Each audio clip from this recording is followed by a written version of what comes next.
নমস্কার, প্রত্যেককে স্বাগত জানাই। ওয়াকফ নিয়ে আমি একটা আপডেট পেলাম যে মালদহ জেলাতে আরও কিছু ঘটনা ঘটতে পারে। মালদহ জেলাতে মুর্শিদাবাদের শামসেরগঞ্জে, জিয়াগঞ্জে, আজিমগঞ্জে বিভিন্ন জায়গায় রেল লাইন উখড়ে দেওয়ার মতো পরিস্থিতি ঘটেছে। কলকাতা হাইকোর্টের নির্দেশে সিআরপিএফ মোতায়েন করা হয়েছে। আজ সকাল থেকে টোলদারি চালাচ্ছে বিএসএফ এবং এই মুহূর্তে প্রায় রাত্রি 2:20 হয় এই সময়। এই মুহূর্তে যেটা আমি খবর পেলাম যে বিএসএফের উপর গ্রানাইট যেটা পাথর রয়েছে, রেল লাইনের পাথর দিয়ে বিএসএফের ওপর বর্ডার সিকিউরিটি ফোর্স তাদের উপর হামলা চালানো হয়েছে। সেখানে গুলি চলেছে, গুলিবিদ্ধ হয়েছে দুজন, চিকিৎসা চলছে। কিন্তু এই মুহূর্তে আবার নতুন করে বিএসএফের উপর একটা আক্রমণ বা একটা হামলা বলা যেতে পারে। তো জানি না যারা এই ধরনের কার্যকলাপ করছেন, আমি তাদের উদ্দেশ্যে বলছি যে প্রতিবাদ করার পথ আরও রয়েছে। এই পথটাকে আপনারা কেন বেছে নিচ্ছেন? কুণাল ঘোষ বলেছে যে যারা ভাঙচুর করেছে বা যারা সরকারি সম্পত্তি নষ্ট করছে এই আন্দোলনের নাম করে, এমনটাও হতে পারে, এটা কুণাল ঘোষের মনে হয়েছে যে এমনটাও হতে পারে যে এই ওয়াকফ বিল নিয়ে যারা শান্তিশিষ্টভাবে আন্দোলন করছিলেন,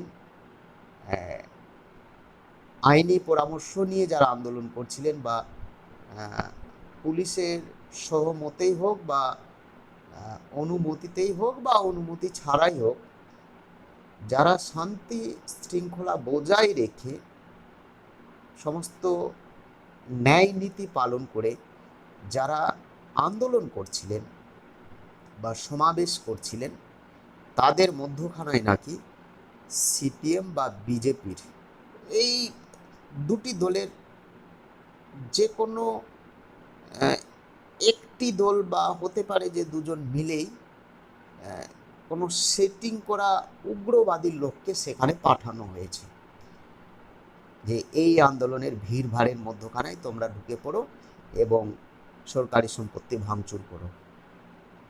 এটা কুণাল ঘোষের মনে হয়েছে। অর্থাৎ যদি ক্লিয়ার করে বলা যায়, পরিষ্কার করে যদি স্পষ্ট করে যদি বলা যায়, তাহলে আন্দোলনকারীর মধ্যখানায় বিজেপির প্রদেয় বা বিজেপি বা সিপিএমের পাঠানো কোনো ব্যক্তি সেখানে ঢুকে পড়ে এবং তারাই নাকি ভাঙচুর করেছে, এমনটাও হতে পারে, যেটা কুণাল ঘোষ বলছে।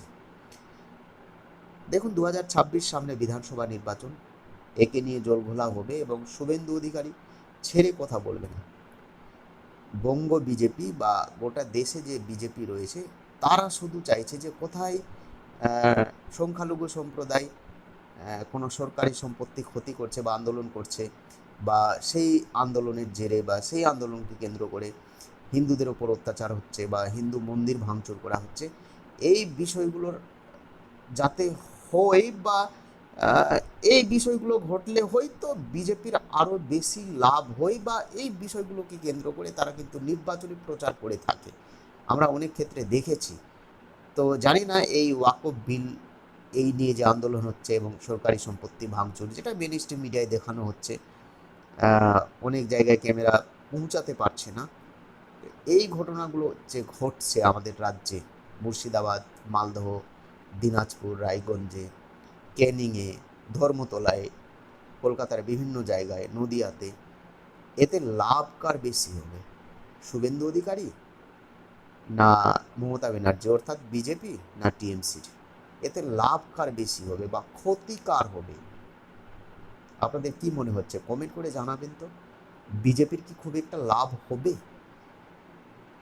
এই যে আন্দোলন হচ্ছে, বিজেপির কি খুব একটা লাভ হবে?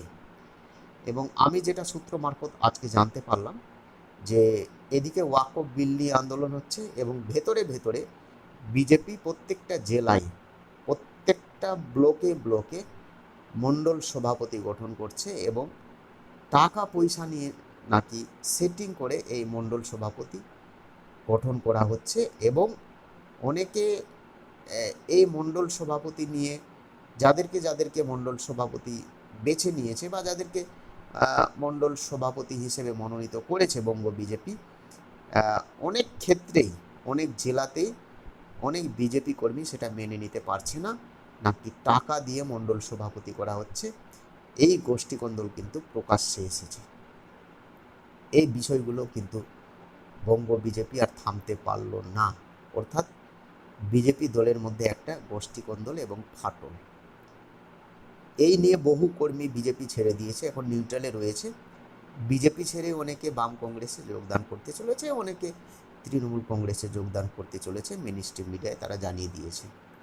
কাকদ্বীপ থেকে উৎপত্তি হয়েছে এই বিষয়গুলো। আরও খবর আসছে, আমি আপনাদেরকে জানিয়ে দেব। প্রত্যেকে ভালো থাকবেন, সুস্থ থাকবেন, গুজবে কান দেবেন না এবং কেউ সরকারি সম্পত্তি ভাঙচুর করবেন না, আইন হাতে নেবেন না। প্রতিবাদের ভাষা রয়েছে, অন্য ভাষা রয়েছে, নিয়ম মেনেই আপনারা সব কিছু করবেন। সরকারি সম্পত্তি ভাঙচুর করবেন না, এমন কিছু করবেন না দেশের ক্ষতি হয়ে বা আপনার কোনো ক্ষতি হয়ে বা আপনার পরিবারের বা কারো কোনো ক্ষতি হয়ে। কিছু বলার থাকলে কমেন্ট করে জানাবেন। নতুন হয়ে থাকলে চ্যানেলটিকে সাবস্ক্রাইব করে দেবেন। জয় হিন্দ।